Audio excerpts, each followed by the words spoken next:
उत्तराखंड के पूर्व सीएम हरीश रावत से एक्सक्लूसिव बातचीत की है। पूर्व सीएम हरीश रावत से ये खास बातचीत हुई। उत्तराखंड के हालातों पर हरीश रावत बोले।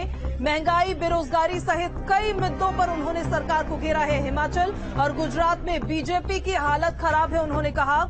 तो दो राज्यों में चुनाव सहित उत्तराखंड की राजनीति पर उत्तराखंड के पूर्व सीएम हरीश रावत से हमारे सहयोगी अंजीत ने खास बातचीत की। पूर्व सीएम हरीश रावत ने एक्सक्लूसिव बातचीत में कहा कि प्रदेश में सरकार सही से कार्य नहीं कर रही। और क्या कुछ कहा है उन्होंने, दिखाते हैं आपको ये खास बातचीत। बहुत बहुत स्वागत है आप सभी दर्शकों का। और इस वक्त हमारे साथ स्टूडियो में मौजूद हैं उत्तराखंड के पूर्व मुख्यमंत्री, पूर्व केंद्रीय मंत्री, और जब भी आपने देखा पंजाब में जब राजनीतिक क्राइसिस हुआ तो प्रभारी बना करके भेजा गया था अभी थोड़े दिनों पहले। बहुत बहुत स्वागत है हरीश रावत जी आपका हमारे साथ जुड़ने के लिए। हरीश रावत जी, पहला सवाल आपसे, अभी दो स्टेट में चुनाव है, हिमाचल में और गुजरात में। मैं उत्तराखंड की तमाम बातें आपसे करूंगा, उत्तराखंड की राजनीति को लेकर के, आने वाले वक्त में जो भारत जोड़ो यात्रा चल रही है।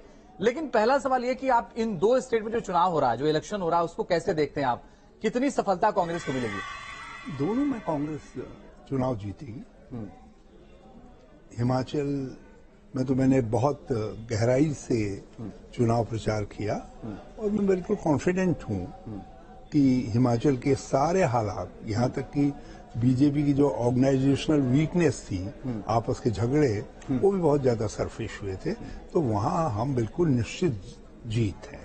और गुजरात में जो 27 साल की एंटी इनकम्बेंसी है भाजपा की, वो उनके लिए बड़ी महंगी पड़ रही है। वो मोदी जी जितना अपना तो जता रहे हैं, उसके ऊपर भी वो एंटी इनकम्बेंसी भारी पड़ रही है। उनको वहां दो खेवनहार नजर आ रहे हैं, एक आप और दूसरा जो है ओवैसी, सलाउद्दीन ओवैसी जो है। सलाउद्दीन ओवैसी, असदुद्दीन ओवैसी, हाँ असदुद्दीन ओवैसी जी, हाँ, मैं उनके पिताजी के साथ मेंबर पार्लियामेंट रहा, वही नाम मेरे उसमें आ गया। मैं बहुत उनका आदर करता था। तो वो भी लोग समझ रहे हैं कि ये वोट काटने का इंतजाम है। और लोग बिहार का एग्जाम्पल देते हैं कि बिहार में तेजस्वी की गवर्नमेंट बन जाती यदि अलाउद्दीन। लेकिन लोग ये कह रहे हैं कि आप गुजरात में तो कहीं लड़ाई में ही नहीं है। लड़ाई तो आप आदमी और आम आदमी पार्टी और बीजेपी के बीच की है। कहाँ से? वो तो नाटक, जब आप मैच फिक्सिंग करते हैं तो उसमें नाटक करते हैं। दोनों एक दूसरे की चकोटी भी काट रहे हैं तो उसको इतना बड़ा बवंडर के तौर पर दिखा रहे हैं जैसे कोई जो है इससे बड़ा भारी भूकंप आ जा रहा है गुजरात के अंदर। सत्यता यह है कि गुजरात में लास्ट तक स्थिति आते जो है आपने भी अपना पूरा बिस्तर संभालना, समेटना शुरू कर दिया था और कुछ ही जगहों वो फोकस कर रहे हैं। बाकी उन्होंने मान लिया है कि they are not in the game. और लोगों ने भी ये मान लिया है कि ये खाली वोट कटवा है। और लोग वहां उदाहरण देते हैं कि उत्तराखंड के अंदर यदि इन्होंने 5% वोट के आसपास काटे नहीं होते तो वहां कांग्रेस की गवर्नमेंट बन गई होती। तो ये दोनों वोट कटवा के रूप में प्रचारित हैं। और गुजरात के अंदर कांग्रेस ने अब तो बहुत सही तरीका अपनाया प्रचार का, एक जिसको कहते हैं door to door, person to person marking के साथ, जो पर्सनल अप्रोच की, गांव अप्रोच की, उसका बड़ा असर दिखाई दे रहा है। एक विनम्र अपोजिशन के तौर पर गुजरात इस समय कांग्रेस को सत्ता देना चाहता है। लेकिन बड़ी बात यह है कि हरीश रावत जी, आपने उत्तराखंड की बात आप कर रहे हैं, आप कह रहे हैं कि इन्होंने वोट नहीं काटा होता तो सरकार बन जाती। सवाल यह है कि क्या हिंदुत्व जैसे मुद्दे पर, जिसको पुष्कर सिंह धामी लगातार उस पर बोल रहे हैं, आगे बढ़ रहे हैं, जैसे यूनिफॉर्म सिविल कोड का मुद्दा है, धर्मांतरण कानून को लेकर के मुद्दा है, वो ये कह रहे हैं हमने उत्तर प्रदेश से ज्यादा सख्त कानून बनाया। आपको लगता है ऐसे मामलों पर आप बहुत पीछे रह गए, इस वजह से भी सरकार नहीं बनी? देखिए, धर्मांतरण के मुद्दे को भी लोग समझ रहे हैं ये इलेक्शन प्रोपेगेंडा का और अपनी सरकार की विफलताओं से ध्यान हटाने का। उत्तराखंड में बेरोजगारी सबसे बड़ा सवाल है। रोज वहां प्रदर्शन होते हैं, रोज किसी न किसी तरीके से सवाल आते हैं। दूसरा, सरकार के अंदर भ्रष्टाचार। तीसरा, महंगाई। सड़कें बिल्कुल वर्स्ट हालत में हैं। इस समय कहीं की सड़कों को यदि क्लासिक एग्जाम्पल माना जा सकता है कि सड़क जो है गड्ढों में, मतलब गड्ढों, सड़क में गड्ढे नहीं, सड़क ही गड्ढों में है। तो ऐसे एग्जाम्पल बने हुए हैं। तो ऐसी हालत में ध्यान हटाने के लिए उन्होंने धर्मांतरण वाला विधेयक ले आए। लोग कह रहे हैं कि यहाँ धर्मांतरण हुआ कब? कोई एक केस भी वर्ष कभी सुनाई नहीं दिया, तो तुम काहे के लिए ले आए? और हमने भी एक बात की, हमने कहा भाई इनको हम क्यों प्रोवोक करें, क्यों हम इसका विरोध करें, लाने दो। बस क्या फायदा हो रहा है इसका उसका उत्तराखंड का, उत्तराखंड के लोग भी देख लेंगे। वैसे ही कॉमन सिविल कोड है, वो भी सारे लोग जानते हैं, क्योंकि उत्तराखंड एक प्रबुद्ध राज्य है। वहां तो वुमेन लिटरेसी भी देश के अंदर हाईएस्ट है। तो ऐसे राज्य के अंदर सब समझते हैं यदि कॉमन सिविल कोड लाने के लिए भाजपा गंभीर होती या ला सकी होती तो फिर वो दिल्ली में लाते ना, उसको सेंट्रल गवर्नमेंट लाती ना, पार्लियामेंट में लाते। तो उसमें हर राज्य में जहां जा रहे हैं एक कम्युनल एजेंडे को अपने एक्सटेंड करने के लिए, उसके आड़ में कुछ कह देने के लिए वो जो है कॉमन सिविल कोड का मामला लेकर के आते हैं। आप देखिए एक एक करके जितने राज्यों में फायदा भी उनको मिल गया। लेकिन बकरी की माँ कब तक खैर मनाएगी?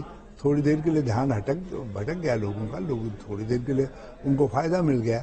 लेकिन राजनीति थोड़ी देर की नहीं होती है, राजनीति दीर्घकालिक होती है। लोग ये समझ रहे हैं कि नहीं, ये तो खाली मुद्दे पैदा करते हैं ताकि असली मुद्दों की तरफ से ध्यान हटे। अच्छा, पुराने वाले जो मुख्यमंत्री थे त्रिवेंद्र सिंह रावत, हमने कई बार आपसे बात भी की थी, तो वो आपके मित्र थे, कई बार आपकी बात हो रही थी तो वो भी बात करते थे चुनाव के दौरान। ये जो नए मुख्यमंत्री हैं पुष्कर सिंह धामी, इनको आप कैसे देखते हैं उत्तराखंड के लिए? ये हमारे छोटे भाई हैं, वो मित्र हैं, तो ये भी तो आपको लग रहा है छोटे भाई आपके सही दिशा में काम कर रहे हैं? देखिए कुछ लगता था, हाँ। लेकिन इधर मुझे लग रहा है कुछ दिशा गड़बड़ा रहे हैं। ऐसा क्यों? इनके पांव जो है कुछ उल्टे सुल्टे पड़ रहे हैं। क्यों, ऐसा क्यों? ऐसा लगता है कि इनकी पार्टी के अंदर जो है सब कुछ ठीक ठाक नहीं है और कुछ जल्दी में भी लगते हैं कई मामलों में। जिन बुनियादी मुद्दों की उनसे अपेक्षा थी उन पर कंसंट्रेट करें, उन पर नहीं कर पा रहे हैं, कोई रिजल्ट नहीं दे पा रहे हैं। और अब लगभग अच्छा खासा समय हो गया है, अब लोगों ने तौलना शुरू कर दिया। बल्कि आपसे बातचीत को जो है, यदि वो समझदार हों तो इसको हल्की चेतावनी, फर्स्ट वार्निंग जिसको कहते हैं, उसके रूप में समझें कि अपोजिशन के तौर पर हम लोगों के चेहरे पर प्रसन्नता आ रही है। नहीं तो यंग नौजवान आदमी को, एक खूबसूरत नौजवान को सामने देख करके थोड़ी सी ये तो लगता था कि राह कठिन हो सकती है, अच्छा मुकाबला करना पड़ेगा। लेकिन अब हमको लग रहा है कि नहीं, ऐसा कुछ नहीं है।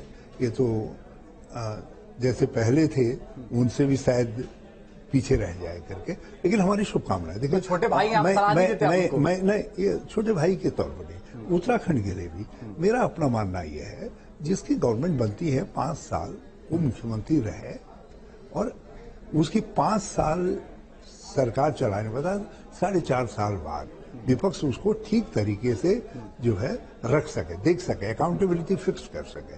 अब उत्तराखंड में हो क्या रहा, भाजपा ने एक बड़ी चालाकी कर दी है। पहले के पहलवान को जिसको लाए हमारे मुकाबले में, उसको 3 साढ़े 3 साल बाद कह दिया तो रद्दी है। तो लोगों ने कहा भाई आप नया एक दूसरा ले आए ढूंढ करके, तो लोगों ने समझा यार ये भोला भाला मिल गया, अच्छा है, शायद ये अच्छा है। कुछ दिनों के बाद उसको लड़ने की हिम्मत नहीं आई, तीसरा ले आए और वो तो लग रहा था कि तीसरा भी बदल जाएगा 6 महीने के अंदर। वो तो फिर बात इनकी सबली, इनको लगा कहीं हरीश रावत एंड कंपनी इसका ज्यादा फायदा न उठा ले, तो वो बच गए और अभी तक बचे हैं। लेकिन आगे क्या होगा ये तो उनके काम बताएंगे। मगर मेरी शुभकामना है कि राज्य को 5 साल एक मुख्यमंत्री मिलना चाहिए ताकि उसकी परफॉर्मेंस का ठीक से राज्य को जायजा मिल सके। उत्तराखंड सरकार ने यूसीसी के लिए बनी कमेटी का कार्यकाल बढ़ाया है। 27 मई 2023 तक कमेटी का कार्यकाल बढ़ाया गया। रिटायर्ड जस्टिस रंजना देसाई के नेतृत्व में ये कमेटी बनी है। यूनिफॉर्म सिविल कोड पर ड्राफ्ट तैयार किया गया है और इसी पर ड्राफ्ट तैयार करेगी ये कमेटी। उत्तराखंड सरकार ने यूनिफॉर्म सिविल कोड के लिए कमेटी बनाई, उसका कार्यकाल अब बढ़ा दिया गया है। रिटायर्ड जस्टिस रंजना प्रकाश देसाई के नेतृत्व में इस कमेटी का कार्यकाल अब 27 मई 2023 तक रहेगा। कमेटी को यूनिफॉर्म सिविल कोड पर ड्राफ्ट तैयार करना होगा। यूसीसी कमेटी का कार्यकाल इसी वजह से बढ़ाया गया है।